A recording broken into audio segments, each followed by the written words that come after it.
बोलिए सतगुरु महाराज की जय, सच्चे दरबार की जय।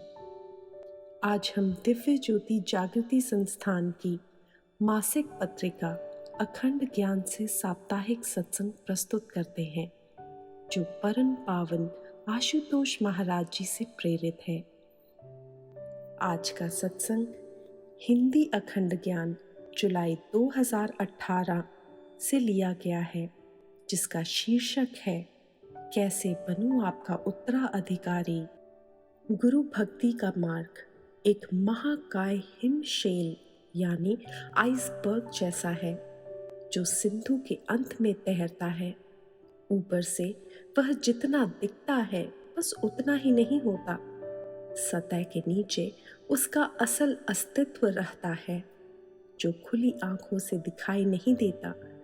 वैसे ही एक साधक बाहर से जैसा दिखता है केवल उतना ही नहीं होता, बाहर से वह सद्गुरु से कितना निकट है, कितनी बार गुरु कक्ष में गया है, कितनी ऊंची सेवा के पद पर आसीन है, यह उसकी असली पहचान नहीं होती। उसकी असलियत अंदर की गहराई में छिपी होती है। यही उसके अस्तित्व की सच्ची परिभाषा है। गुरु मार्ग का यह रहस्य श्रमण गौतम को थोड़ी देर में ही समझ में आया। श्रमण गौतम भगवान महावीर स्वामी के बहुत वरिष्ठ शिष्य थे।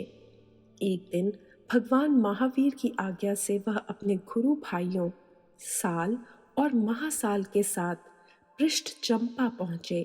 शाही स्वागत हुआ। स्वयं राजा गागली ने भक्ति भाव से उनका आदर किया, उनका वंदन पूजन भी किया। राजा के माता पिता यशोमती और पिठर, इन दोनों ने भी श्रमण गौतम के चरणों में प्रणाम किया। धीरे धीरे पूरा नगर अभिवंदन के लिए उमड़ आया।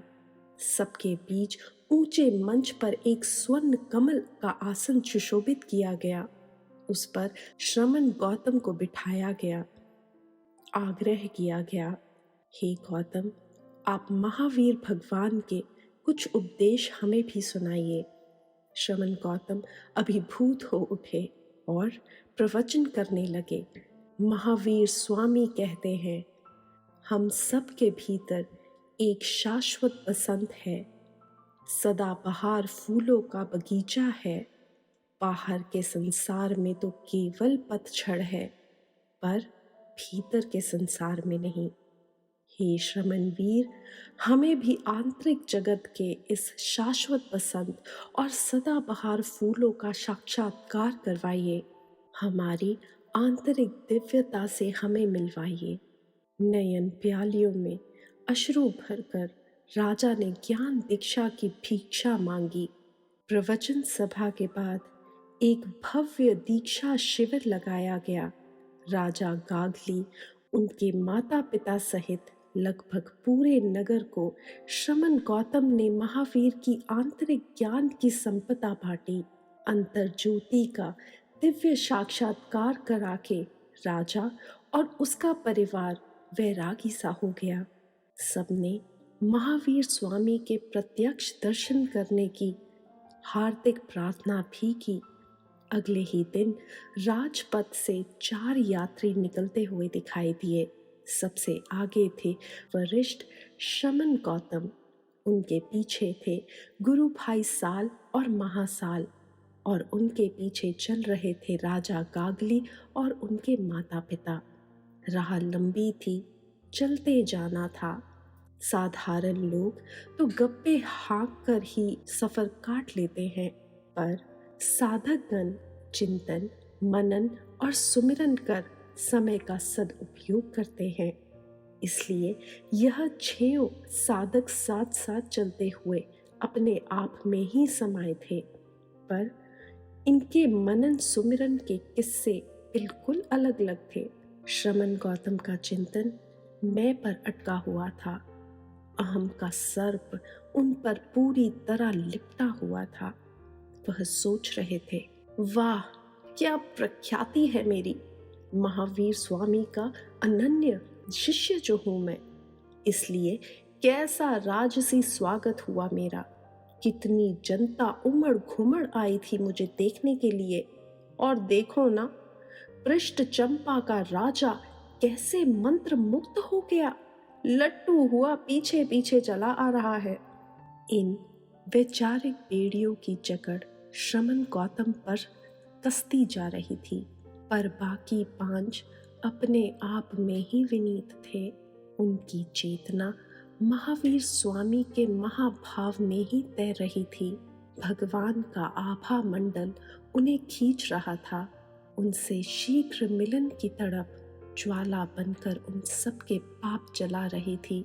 सुमिरन का अभ्यास सतत हो रहा था, इसलिए एक अलौकिक आलोक उनके चित्त में उतरता जा रहा था। राह पूर्ण हुई, वह सभी चंपा के आश्रम स्थान पर पहुंच गए। महावीर स्वामी यहीं ठहरे हुए हैं। संध्या प्रगट हो चुकी थी, इसलिए वह पांचों संशय में बोले, हे श्रमण गौतम, हमें भय है, यहाँ पहुँचते हुए बड़ा विलंब हो गया, तो क्या आज भगवान के दर्शन नहीं हो पाएंगे? इन स्वरों में अत्यंत दीनता खुली थी, पर दूसरी ओर का स्वर तो अहंकारी था। दर्शन अवश्य होंगे, मैं कहूँगा तो भगवान महावीर अवश्य दर्शन देंगे। आप यहीं ठहरिए, मैं शीघ्र से अंदर जाकर भगवान को आपके आने की सूचना देता हूँ। कुछ एक क्षणों में उन पांचों के लिए भी बुलावा आ गया। आपको भगवान ने तुरंत बुलाया है। ज्यों ही राजा ने अपने माता पिता सहित श्री मंडल में प्रवेश किया, श्रमण गौतम ने गौरवपूर्ण संबोधित किया, भगवान, यह तीनों आपके नवीन शिष्य हैं। आओ आओ, आगे बढ़ो आयुष्मानो, श्री भगवान जी के चरण की वंदना करो। इन तीनों साधकों सहित साल और महासाल आगे बढ़े ही थे कि तभी भगवान महावीर ने कहा, ठहरो, वहीं रुक जाओ। हे गौतम, इन केवली ज्ञानियों की अवहेलना मत करो। क्या तुम नहीं जानते, एक अरहंत दूसरे अरहंत की वंदना नहीं करता? श्रमण गौतम चौंक गए। आपका आशय भगवान? भगवान महावीर मुस्कुराते हुए कहने लगे, हाँ गौतम, यह पांचों मेरे समान अरहंत हो गए हैं। इन्होंने अपने आंतरिक शत्रुओं का अंत कर सिद्ध्या अवस्था प्राप्त कर ली है, इसलिए इन्हें मुझे नमन करने के लिए कहकर तुम अज्ञान का प्रदर्शन मत करो। श्रमण गौतम के भीतरी बस्ती में मानो चक्रवात आ गया हो। मर्यादा के नाते उन्होंने स्वयं को संभाला, सिद्ध अरहंतों से क्षमा की याचना भी की। जी हाँ, एक सबसे पुराना शिष्य नवीनतम शिष्यों के आगे झुका। महावीर के निकटतम रहने वाले अनुभवी श्रमण पहली बार आए साधकों के सामने नतमस्तक हुए। यही गुरु दरबार की निष्पक्षता थी। श्रमण गौतम उस रात सो नहीं पाए। अपने कुटीर के कोने में बैठे बैठे स्वयं से झगड़ते रहे। ये क्या, मेरे मुख से जिन्हें धर्मो उपदेश सुनने को मिला, मेरे माध्यम से जिनका आत्म कल्याण हुआ, वह चंद दिवसों में ही अरहंत हो गए और मैं निरा अज्ञानी बंधक ही रह गया। भगवान का अनन्य प्रिय पात्र होकर भी मैं वर्षों से केवल कृपा को तरसता ही रह गया। मेरे देखते ही देखते सैकड़ों आए और परम पद को पा गए, और मैं ही रह गया। क्या मुझे यह आनंद नहीं मिल पाएगा? यूं ही किलसते हुए रात्रि के तीनों पहर बीत गए। यकायक गौतम को याद आया, एक बार उन्हें किसी से यह दिव्य वाणी सुनने को मिली थी, जो भी साधक अष्टापद पर्वत पे चढ़ाई करके जनेश्वरों को दंडवत प्रणाम करेगा और एक रात्रि पर्वत के शिखर पर बिताएगा, वह निसंदेह केवल्य पद को पा लेगा। कैसी विडंबना है, जब प्राप्ति ना हो तो कहीं ना कहीं तो दोष मारना ही पड़ेगा। ऐसे में साधक अपने में और अपने प्रयासों में खोट नहीं निकालता। पूर्ण गुरु की साधना विद्या को ही अधूरा मान बैठता है और दूसरे साधनों को आजमाने निकल पड़ता है। अगली सुबह श्रमण गौतम अष्टापद पर्वत की ओर अग्रसर हो गए। चलते चलते जब तलहटी पर पहुंचे तो यहाँ उनको एक सूचना मिली। लगभग 1500 तपस्वी पूरे मनोयोग से अष्टापद की खड़ी चढ़ाई करने में संलग्न है। उनमें से 500 हठ योगी जो काया क्लेश को साधन मानते हैं, वह पर्वत की पहली मेखला तक ही चढ़ पाए हैं। दूसरे 500 कर्मकांडी जो पूजा पाठ मंत्रमाला को साधन मानते हैं, वह पर्वत की दूसरी मेखला तक ही सीमित हैं। तीसरे 500 तपस्वी जो तंत्र विद्याओं से शक्ति की उपासना करते हैं, वह तीसरी मेखला तक ही पहुंचकर रुक गए, आगे नहीं जा पा रहे। पर भगवान महावीर के शिष्य श्रमण गौतम कहाँ रुकने वाले थे। अपने संकल्प वेग पर सवार होकर पर्वत चढ़कर नहीं, मानो पंख लगा के उड़ने लगे। मार्ग में जो तपस्वी वहां पर खड़ा पाया गया, वह अपनी भौराई आंखों से उनको देखता ही रह गया। एक देव पुरुष की भांति मानो गौतम दीर्घ गति से उनके सामने से गुजर गए। जल्द ही अष्टापद पर्वत के शिखर पर उन्होंने अपना कदम धरा। वहां स्थापित तीर्थकरों के दिव्य बिंबों को नमन किया। पूरी रात्रि शिखर पर एकांतवास किया। फिर प्रातःकाल वह पर्वत की तलहटी पर उतर आए। यहाँ का दृश्य चौंकाने वाला था। 1500 तपस्वी साधु हाथ जोड़ के विनती भाव में खड़े थे। उन्होंने गौतम के सामने सामूहिक तौर पर प्रार्थना की, हे महामानव, आपने इस पर्वत पर विजय कैसे प्राप्त की? हमें भी उस परम ज्ञान की दीक्षा दीजिए। श्रमण गौतम ने उन्हें ऊर्जावान सत्संग सुनाना शुरू किया। हे तपस्वी गणों, ब्रह्म ज्ञान की साधना परम साधन है। मेरे गुरुदेव महावीर स्वामी ने मुझे वही ज्ञान दिया है। इस आत्मज्ञान द्वारा साधक सहज ही असाधारण लक्ष्यों को प्राप्त कर लेता है। रिद्धि सिद्धियां उसके चरण छूने लगती हैं। 1500 तपस्वी साधुओं ने फिर से निवेदन किया, हे भदंत, हमें भी भगवान महावीर के ज्ञान से दीक्षित करो। श्रमण गौतम ने अनुनय स्वीकार किया। सभी को पंक्तियों में बिठाकर दीक्षित किया। अब सभी भगवान महावीर के दर्शन के लिए प्रस्थान कर गए। आगे आगे केवल श्रमण गौतम, पीछे 1500 नव दीक्षित साधकों का समूह। पर फिर वही हुआ। आगे चलते चलते गौतम ना जाने कब विचारों में फिर खो गए। कहीं भीतर छिपा सूक्ष्म अहम का सर्प रेंगते रेंगते उनके मस्तक तक चढ़ गया। अरे, तूने बेकार ही रोकर वह रात काली की। तू किसी से कम थोड़ी ना है। देखा कैसे तूने उस कठिन पहाड़ को कुछ कदमों में ही लांग दिया। 1500 हठी तपस्वी तेरे मुंह तकते रह गए और ये ऐसे प्रभावित हुए कि तेरे पद चिन्हों का अनुसरण कर कैसे तेरे पीछे पीछे चल रहे हैं। गौतम पुनः भूल गए। कुछ ही दिन पहले गुरु ने जो आध्यात्मिक थप्पड़ मारा था, उसकी चोट पर उन्होंने अपनी अहंकार का मलम लगा लिया था। अगर उस चोट को हरा रखते, उससे उठते दर्द से सीख लेते और स्वयं पर काम करते, तो गुरु का उद्देश्य पूरा हो जाता। गौतम कदमों से ही नहीं, मन से भी आगे बढ़ जाते। पर अब तो पीछे चलने वालों की आगे आने की बारी थी। जैन इतिहास बताता है, चलते चलते इन 1500 तपस्वियों में शून्य गहराता गया। मन की सत्ता लुप्त होती गई।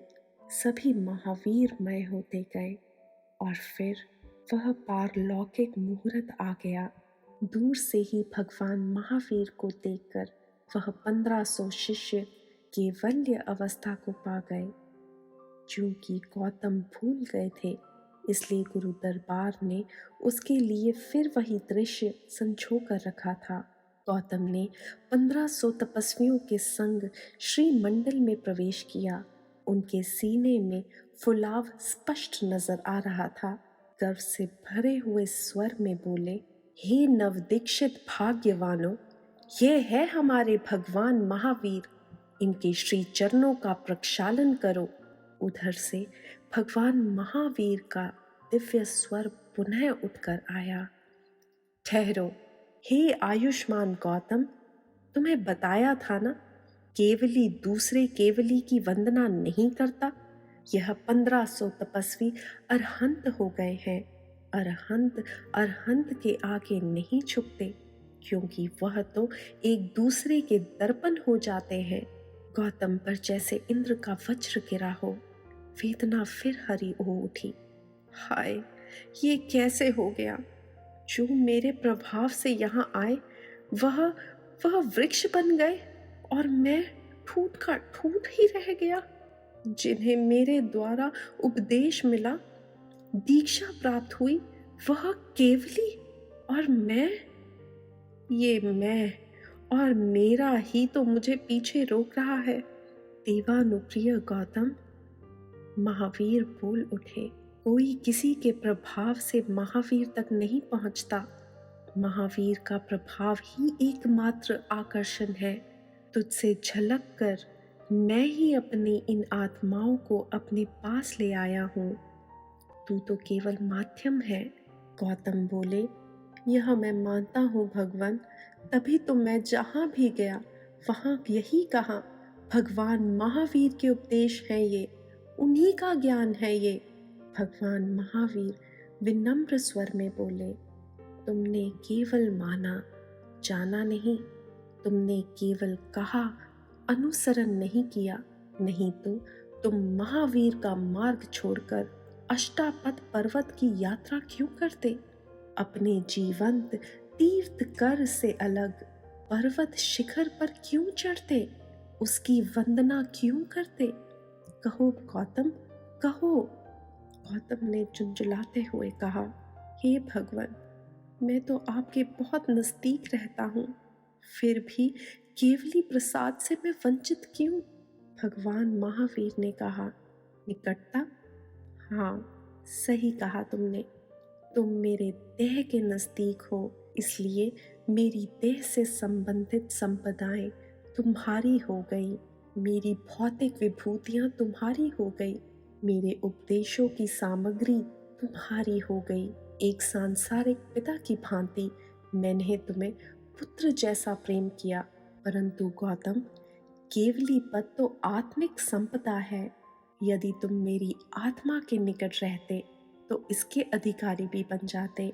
गौतम बोले, पर भगवान, आपने ही तो कहा था कि मैं आपका उत्तराधिकारी हूँ। गौतम कपकपाती हुई आवाज में कहने लगे। भगवान महावीर ने मुस्कुराते हुए बोला, मेरे द्वारा दी गए हर नाम एक संभावना है। मेरी आकांक्षा छिपी है, मेरी चाहना बसी है। मैं चाहता हूँ गौतम कि तुम मेरे उत्तराधिकारी बनो। क्या तुम मेरी चाहना पूरी करोगे पुत्र? गौतम फूट फूट कर रोने लगे। ऐसे कैसे करूं प्रभु, यही तो नहीं जानता भगवान। आज आज मुझे अहंकार से भरी अपनी अवस्था बोझ लगने लगी है। ऐसे में आपका उत्तराधिकारी कैसे बनूं? अपने आप को कैसे तैयार करूं? भगवान महावीर ने परम अलौकिक देशना दी। हे गौतम, अवतारी चेतना का उत्तराधिकारी वही हो सकता है जो भीतर से शून्य हो जाए, जो स्वयं का ही नहीं रहे, जो केवल और केवल युगावतार के लिए जीता हो, युगावतार के लक्ष्य के लिए चलता हो और बोलता हो, समर्पित यंत्र बनकर सारा कार्य करता हो। जाओ गौतम, तुम आत्मावलोकन करो। गुरु भाइयों और बहनों, यह दृष्टांत हमारे सामने भी एक प्रश्न रखता है। क्या हम सभी को भी आत्म अवलोकन की आवश्यकता नहीं है? इस तरह के और अधिक लेख पढ़ने के लिए हमारी मासिक पत्रिका अखंड ज्ञान 3 भाषाओं में उपलब्ध है, हिंदी, अंग्रेजी और पंजाबी। आप नीचे दिए गए लिंक पर क्लिक करके पत्रिका की सदस्यता प्राप्त कर सकते हैं। बोलिए सतगुरु महाराज की जय, सच्चे दरबार की जय।